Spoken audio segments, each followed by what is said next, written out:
Hello friends, recently Bharat ने अपना first ever oil payment Indian rupees में किया है। भारत का ये मूव काफी इम्पैक्टफुल है एंड काफी इम्प्रेसिव भी है। इस मूव का मेन एम है अपनी इंडियन करेंसी इंडियन रुपीस को ग्लोबली प्रमोट करना एंड इंटरनेशनल फुटप्रिंट बढ़ाना। साथ ही इसका एम ये भी है कि भारत अपनी डिपेंडेंसी को डॉलर के ऊपर कम करे। रिसेंटली हमने देखा कि यूएसए ने रसिया यूक्रेन वॉर के कारण रशिया के ऊपर काफी फाइनेंशियल सैंक्शंस लगाए, जिसके कारण रशिया अब अपनी ट्रेड सेटलमेंट में डॉलर का यूज नहीं कर सकता, जिसका खामियाजा रशिया के साथ साथ उन कंट्रीज को भी भुगतना पड़ रहा है जो रशिया के साथ ट्रेड कर रही थी। तब कंट्रीज को ये रियलाइज होता है कि उन्हें अगर अपने ट्रेड को एक्सटर्नल इफेक्ट से बचाना है तो उन्हें डॉलर का एक अल्टरनेटिव चाहिए होगा।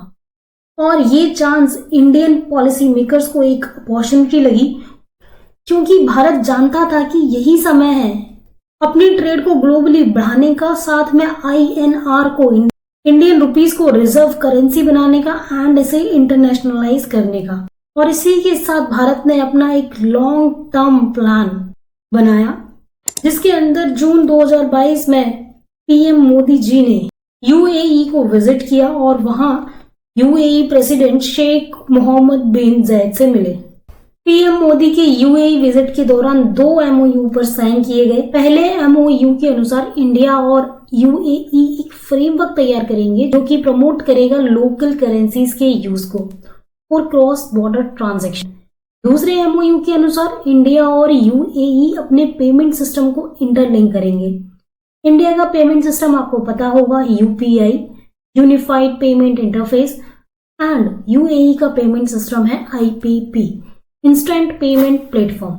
आरबीआई ने इस फ्रेमवर्क को और एलोबरेट करते हुए बताया, जो कंट्रीज इंडिया के साथ इंडियन करेंसी में रुपीज सेटलमेंट मैकेनिज्म के अंडर ट्रेड करना चाहती हैं, तो उस कंट्रीज को इंडियन ऑथराइज्ड डीलर बैंक यानी कि एडी बैंक्स में सबसे पहले एसआरबीए अकाउंट यानी कि स्पेशल रुपी वॉस्ट्रो अकाउंट्स को ओपन करना होगा।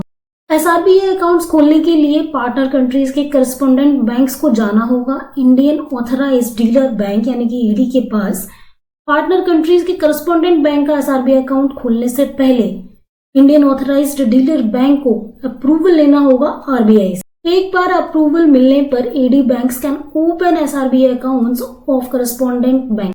आरबीआई ने और बताया, इस फ्रेमवर्क के अंडर जो भी इनवॉइसेस बनेंगे वो भी अब आईएनआर में बनाए जा सकेंगे, जो कि पहले डॉलर में बनाए जाते थे। यार एसआरबीए अकाउंट खुलने के बाद अब दोनों कंट्रीज अपने ट्रेड सेटलमेंट को लोकल करेंसीज में कर सकती हैं। इंडियन इंपोर्टर्स जो कि पार्टनर कंट्री से सामान इंपोर्ट कर रहे हैं, वो अपना पेमेंट आईएनआर में पार्टनर कंट्री के करस्पॉन्डेंट बैंक के एसआरबीए अकाउंट में कर सकते हैं। इंडियन एक्सपोर्टर्स को उनका पेमेंट करस्पॉन्डेंट बैंक के एसआरबीए अकाउंट के बैलेंस से आईएनआर में आसानी से किया जा सकेगा। जो भी सरप्लस अमाउंट पार्टनर कंट्री के एसआरबीए अकाउंट में होगा, उसे partner country Indian projects, government securities, government treasury bills में इन्वेस्ट कर सकता है। एसआरबीए अकाउंट का एक एडिशनल बेनिफिट ये है कि एसआरबीए अकाउंट में जो भी बैलेंस अमाउंट है उसे रिपैट्रिएटेड किया जा सकता है, फ्रीली कन्वर्टेबल है।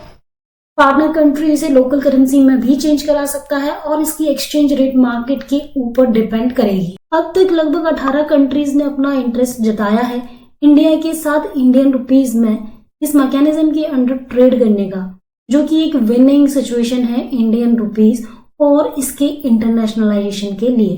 तो आइए जानते हैं इसके बेनिफिट्स। इससे इंडियन ट्रेड काफी बढ़ेगा, क्योंकि इंडिया इस मैकेनिज्म के थ्रू उन कंट्रीज के साथ ट्रेड कर पाएगी जिन पर इंटरनेशनल सैंक्शंस लगे हुए हैं, और उनके साथ भी ट्रेड कर पाएगी जिनके पास फॉरेन रिजर्व की कमी है।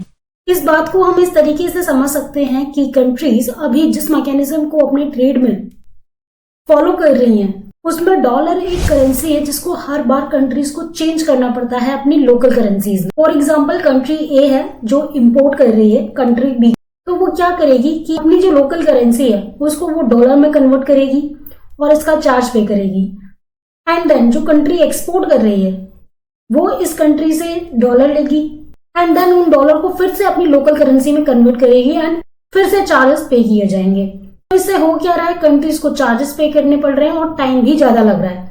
लेकिन अब इंडिया और यूएई डायरेक्ट ट्रेड करेंगी अपनी लोकल करेंसीज में, यानी कि यहाँ पर डॉलर को रिमूव कर दिया गया है ट्रेड से, तो यहाँ पर टाइम भी कम लगेगा एंड चार्जेस भी पे नहीं करने पड़ेंगे। इस मैकेनिज्म का सबसे बड़ा बेनिफिट यह है कि इससे आईएनआर को इंटरनेशनल मार्केट में मजबूती मिलेगी, साथ ही इंटरनेशनल मार्केट में आईएनआर में होने वाली ट्रेड को और ज्यादा बढ़ावा मिलेगा एंड इससे रेमिटेंसेस में भी बढ़ावा मिलेगा, क्योंकि अब इंडिया और यूएई की जो पेमेंट सिस्टम है वो लिंक किए गए हैं। तो अगर आपको ये वीडियो पसंद आई हो तो इस वीडियो को लाइक करें, शेयर करें एंड चैनल को सब्सक्राइब करें। Thank you.